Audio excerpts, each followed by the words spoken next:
Chapter 6 The Wild Wastelands of the North.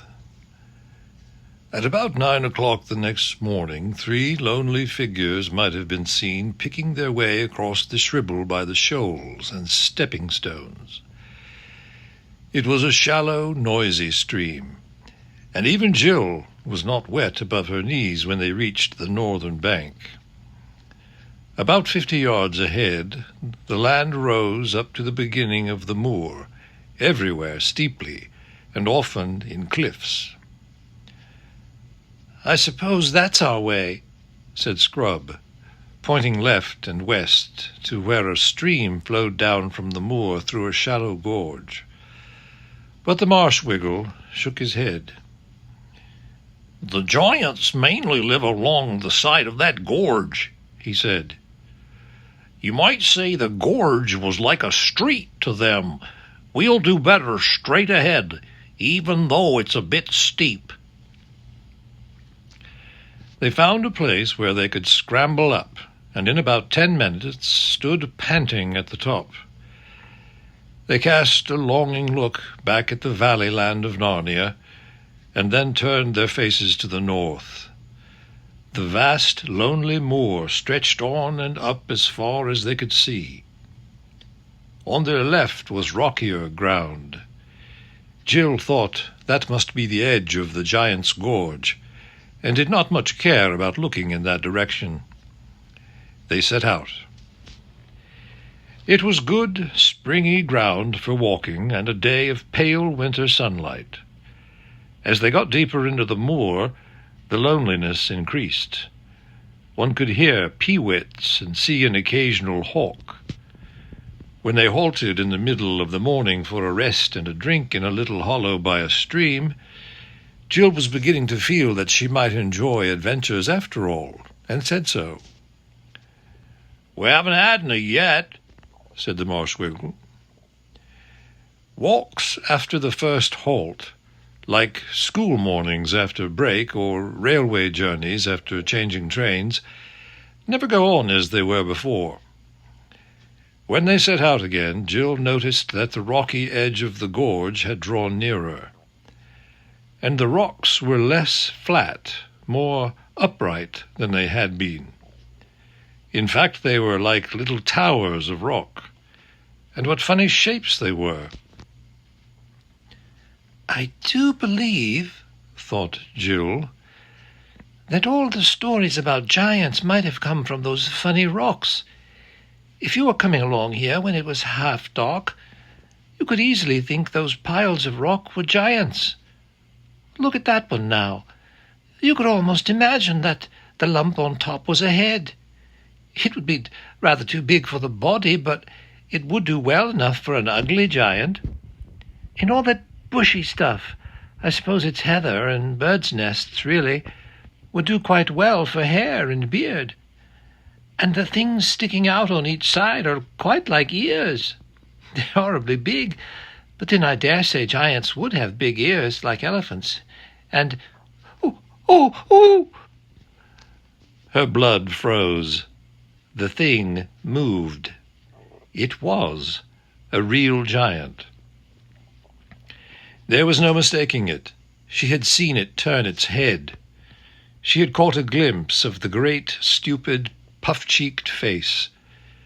All the things were giants, not rocks.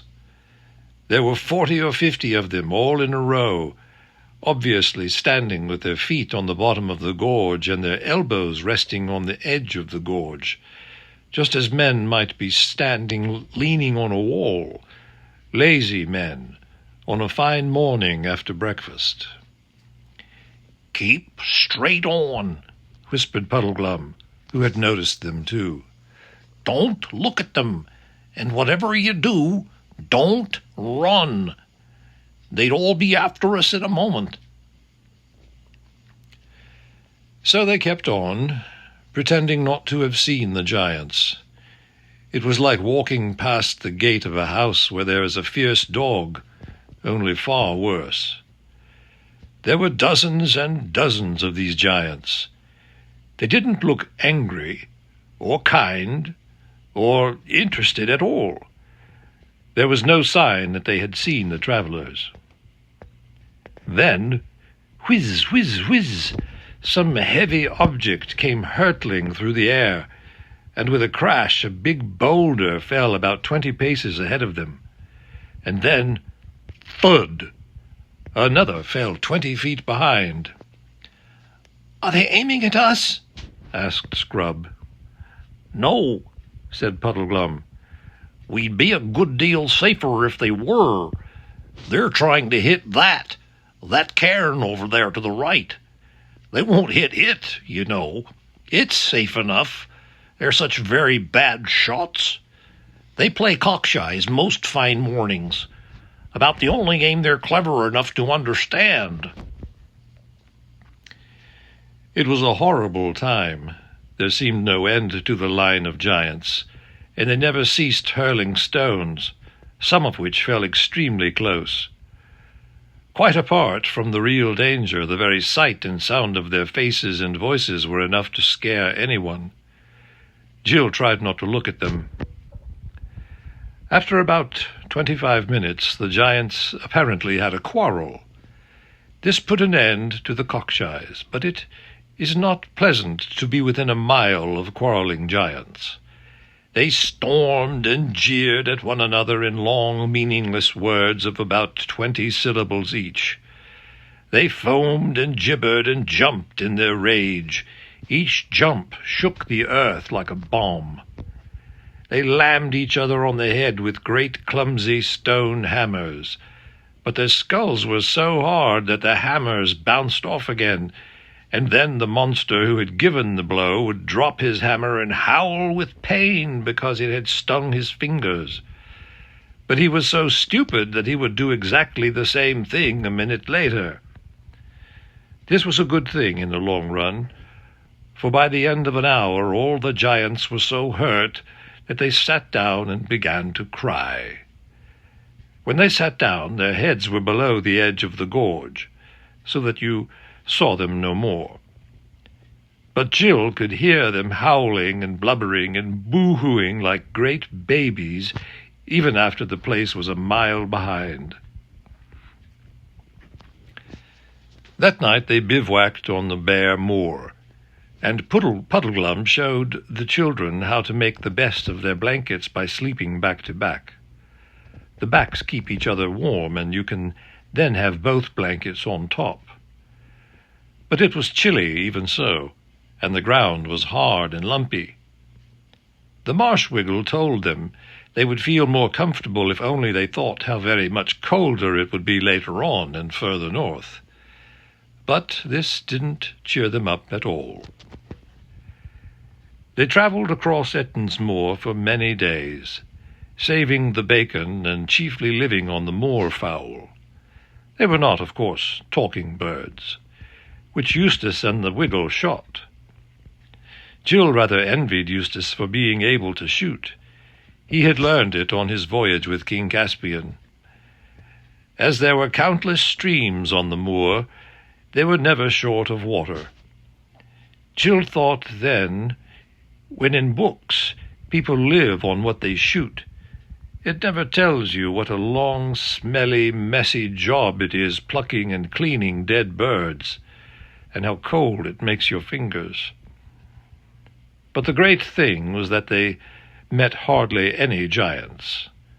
One giant saw them, but he only roared with laughter and stumped away about his own business. About the 10th day they reached a place where the country changed. They came to the northern edge of the moor and looked down a long, steep slope into a different and grimmer land. At the bottom of the slope were cliffs. Beyond these, a country of high mountains, dark precipices, stony valleys, ravines so deep and narrow that one could not see far into them, and rivers that poured out of echoing gorges to plunge sullenly into black depths.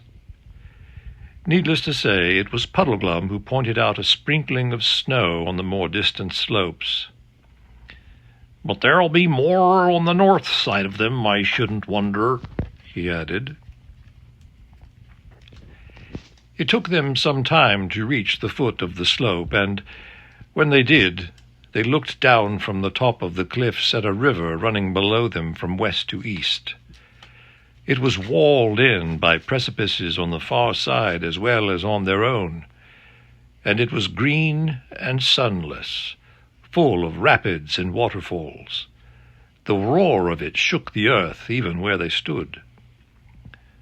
"The bright side of it is," said Puddleglum, "that if we break our necks getting down the cliff, then we're safe from being drowned in the river." "What about that?" said Scrub suddenly, pointing upstream to their left. Then they all looked and saw the last thing they were expecting, a bridge. And what a bridge, too! It was a huge single arch that spanned the gorge from cliff-top to cliff-top, and the crown of that arch was as high above the cliff-tops as the dome of St. Paul's is above the street. "Why, it must be a giant's bridge," said Jill. "Or a sorcerer's, more likely," said Puddleglum. "We've got to look out for enchantments in a place like this. I think it's a trap. I think it'll turn into mist and melt away just when we're out in the middle of it." "Oh, for goodness sake, don't be such a wet blanket," said Scrub. "Why on earth shouldn't it be a proper bridge?" "Do you think any of the giants we've seen would have sense to build a thing like that?" said Puddleglum. "But mightn't it have been built by other giants?" said Jill. "I mean, by giants who lived hundreds of years ago and were far cleverer than the modern kind. It might have been built by the same ones who built the giant city we're looking for. And that would mean we're on the right track. The old bridge leading to the old city." "That's a real brainwave, Pole," said Scrub. "It must be that. Come on." So they turned and went to the bridge, and when they reached it, it certainly seemed solid enough. The single stones were as big as those at Stonehenge and must have been squared by good masons once, though now they were cracked and crumbled. The balustrade had apparently been covered with rich carvings, of which some traces remained. Mouldering faces and forms of giants, minotaurs, squids, centipedes, and dreadful gods. Puddleglum still didn't trust it, but he consented to cross it with the children. The climb up to the crown of the arch was long and heavy. In many places the great stones had dropped out, leaving horrible gaps through which you looked down on the river foaming thousands of feet below. They saw an eagle fly through under their feet, and the higher they went, the colder it grew, and the wind blew so that they could hardly keep their footing. It seemed to shake the bridge. When they reached the top and could look down the further slope of the bridge, they saw what looked like the remains of an ancient giant road stretching away before them into the heart of the mountains. Many stones of its pavement were missing, and there were wide patches of grass between those that remained. And riding towards them on that ancient road were two people of normal grown-up human size. "Keep on. Move towards them," said Puddleglum. "Anyone you meet in a place like this is likely as not to be an enemy, but we mustn't let 'em think we're afraid." By the time they had stepped off the end of the bridge onto the grass, the two strangers were quite close. One was a knight in complete armor, with his visor down. His armor and his horse were black. There was no device on his shield and no banneret on his spear. The other was a lady on a white horse, a horse so lovely that you wanted to kiss its nose and give it a lump of sugar at once. But the lady, who rode side-saddle and wore a long, fluttering dress of dazzling green, was lovelier still. "Good day, travellers," she cried out in a voice as sweet as the sweetest bird song, trilling her R's delightfully. "Some of you are young pilgrims to walk this rough waste." "That's as may be, ma'am," said Puddleglum very stiffly and on his guard. "We're looking for the ruined city of the giants," said Jill. "The ruined city?" said the lady. "That is a strange place to be seeking. What will you do if you find it?" "We've got to—" began Jill, but Puddleglum interrupted. "Begging your pardon, ma'am, but we don't know you or your friend. A silent chap, isn't he? And you don't know us. And we'd as soon not talk to strangers about our business, if you don't mind. Shall we have a little rain soon, do you think?" The lady laughed, the richest, most musical laugh you can imagine. "Well, children," she said, "you have a wise, solemn old guide with you. I think none the worse of him for keeping his own counsel, but I'll be free with mine. I have often heard the name of the giantish city ruinous, but never met anyone who would tell me the way thither. This road leads to the burg and castle of Harfang, where dwell the gentle giants. They are as mild, civil, prudent, and courteous as those of Ettin's moor are foolish, fierce, savage, and given to all beastliness. And in Harfang you may or may not hear tidings of the city ruinous, but certainly you shall find good lodgings and merry hosts. You would be wise to winter there, or at the least to tarry certain days for your ease and refreshment. There you shall have steaming baths, soft beds, and bright hearths, and the roast and the baked, and the sweet and the strong will be on the table 4 times in a day." "I say," exclaimed Scrub, "that's something like, thinking of sleeping in a bed again." "Yes, and having a hot bath," said Jill. "Do you think they'll ask us to stay? We don't know them, you see." "Only tell them," answered the lady, "that she of the green kirtle salutes them by you, and has sent them these 2 fair southern children for the autumn feast." "Oh, thank you ever so much," said Jill and Scrub. "But have a care," said the lady, "on whatever day you reach Harfang, that you come not to the door too late, for they shut their gates a few hours after noon, and it is the custom of the castle that they open to no one when once they have been drawn the bolt, how hard soever he knock." The children thanked her again with shining eyes, and the lady waved to them. The Marshwiggle took off his steeple hat and bowed very stiffly. Then the silent knight and the lady started walking their horses up the slope of the bridge with a great clatter of hoofs.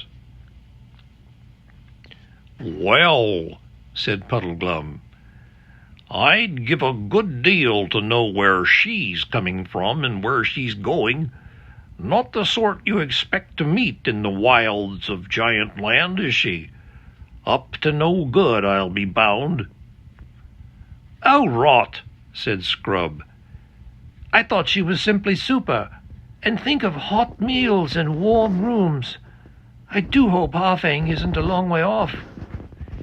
"Same here," said Jill. "And hadn't she a scrumptious dress? And the horse!" All the same, said Puddleglum, I wish we knew a bit more about her. I was going to ask her all about herself, said Jill. But how could I when you wouldn't tell her anything about us? Yes, said Scrub. And why were you so stiff and unpleasant? Didn't you like them? Them? Said the Wiggle. Who's them? I only saw one. Didn't you see the knight? Asked Jill. I saw a suit of armour, said Puddleglum. Why didn't he speak? I expect he was shy, said Jill. Or perhaps he just wants to look at her and listen to her lovely voice. I'm sure I would if I was him. I was wondering, remarked Puddleglum, what you'd see really if you lifted up the visor of that helmet and looked inside. Hang it all, said Scrub. Think of the shape of the armour. What could be inside it except a man? How about a skeleton? Asked the Marsh Wiggle with a ghastly cheerfulness. Or perhaps, he added as an afterthought, nothing at all. I mean, nothing you could see. Someone invisible. Really, Puddleglum, said Jill with a shudder, you do have the most horrible ideas. How do you think of them all? Oh, bother his ideas, said Scrub. He's always expecting the worst, and he's always wrong. Let's think about those gentle giants and get on to Harfang as quickly as we can.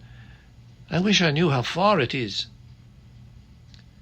And now they nearly had the first of those quarrels which Puddleglum had foretold. Not only that Jill and Scrub hadn't been sparring and snapping at each other a good deal before, but this was the first really serious disagreement. Puddleglum didn't want them to go to Harfang at all. He said that he didn't know what a giant's idea of being gentle might be, and that, anyway, Aslan's signs had said nothing about staying with giants, gentle or otherwise. The children, on the other hand, who were sick of wind and rain and skinny fowl roasted over campfires and hard, cold earth to sleep on, were absolutely dead set to visit the gentle giants. In the end, Puddleglum agreed to do so, but only on one condition. The others must give an absolute promise that, unless he gave them leave, they would not tell the gentle giants that they came from Narnia, or that they were looking for Prince Rilian. They gave him this promise, and went on. After that talk with the lady, things got worse in two different ways. In the first place, the country was much harder. The road led through endless, narrow valleys down which a cruel north wind was always blowing in their faces. There was nothing that could be used for firewood, and there were no nice little hollows to camp in, as there had been on the moor. And the ground was all stony and made your feet sore by day and every bit of you sore by night. In the second place, whatever the lady had intended by telling them about Harfang, the actual effect on the children was a bad one. They could think about nothing but beds and baths and hot meals and how lovely it would be to get indoors. They never talked about Aslan or even about the lost prince now. And Jill gave up her habit of repeating the signs over to herself every night and morning. She said to herself, at first, that she was too tired, but she soon forgot all about it. And though you might have expected that the idea of having a good time at Harfang would have made them more cheerful, it really made them more sorry for themselves and more grumpy and snappy with each other and with Puddleglum. At last they came one afternoon to a place where the gorge in which they were traveling widened out, and dark fir trees rose on either side. They looked ahead and saw that they had come through the mountains. Before them lay a desolate, rocky plain. Beyond it, further mountains capped with snow. But between them and those mountains rose a low hill with an irregular, flattish top. "Look, look!" cried Jill, and pointed across the plain.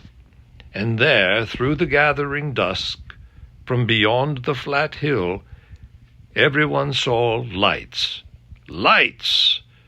Not moonlight, nor fires, but a homely, cheering row of lighted windows. If you have never been in the wild wilderness day and night for weeks, you will hardly understand how they felt. "Harfang!" crawled Scrub and Jill in glad, excited voices.